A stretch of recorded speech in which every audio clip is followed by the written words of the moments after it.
It's one of those ultimate paradoxes that the person that we're meant to be most intimate with, that we're meant to be the most connected with, are often the people that we struggle to be vulnerable with the most, that we tend to emotionally shut ourselves off from without even realizing it. And it's this age-old conflict between your heart and your head.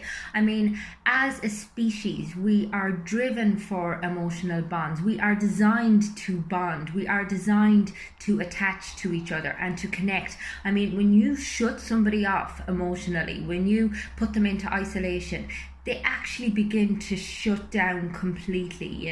I mean, there's such thing as dying from just a broken heart, because ultimately when we're not sharing our emotions, when we're suppressing them, they can end up eating us alive. And yet we're in this society where there is value placed on, being stoic, particularly for men, this kind of complete detachment, this need to be an individual, not to rely on anybody else. And I mean, it goes against the way we are designed as people.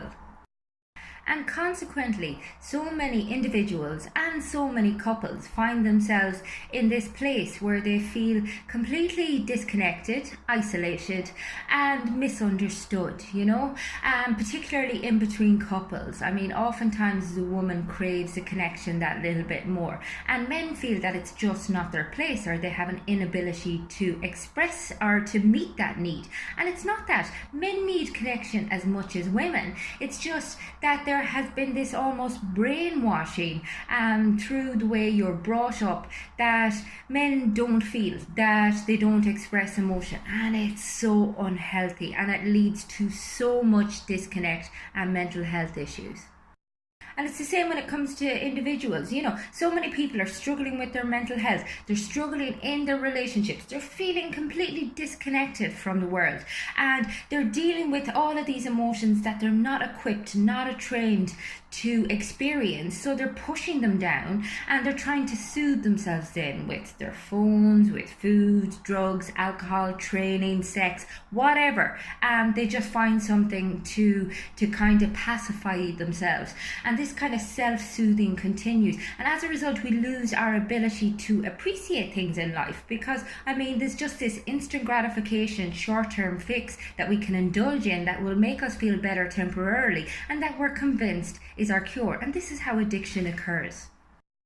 So in order to be able to connect with your partner or in whatever relationship, to be able to create the bonds that ultimately we all crave in order to survive, we need, first of all, to be in touch with ourselves, to be aware of what's going on at an emotional level for ourselves, Get in touch with what it is that we're feeling, and then learn how to express it, how to regulate what's going on.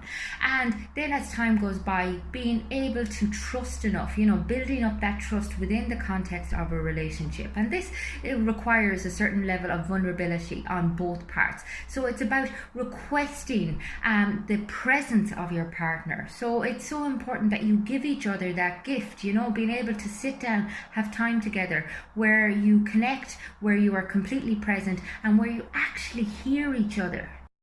Oftentimes, it's not that we're looking for our partner to give us the answer, because we know they don't know it. We just want to feel that they're listening to us, that they hear what's going on for us, And I think sometimes that's one of the scariest things you can present to a partner, just asking them to sit with you. However, if you can achieve that level of intimacy and that level of connection, it will make improvements in every aspect of your relationship. Even the physical side of things takes on a higher level. I mean, it's more about an intimacy, it's more about connecting on an emotional level rather than just the physical wham bam whatever. So learn to connect with yourself so that in turn you can learn to connect with others. If you find any of this resonates with you, or you'd like any further information, get in touch on the website. It's fundamentals.ie, or send a message on Instagram or Facebook.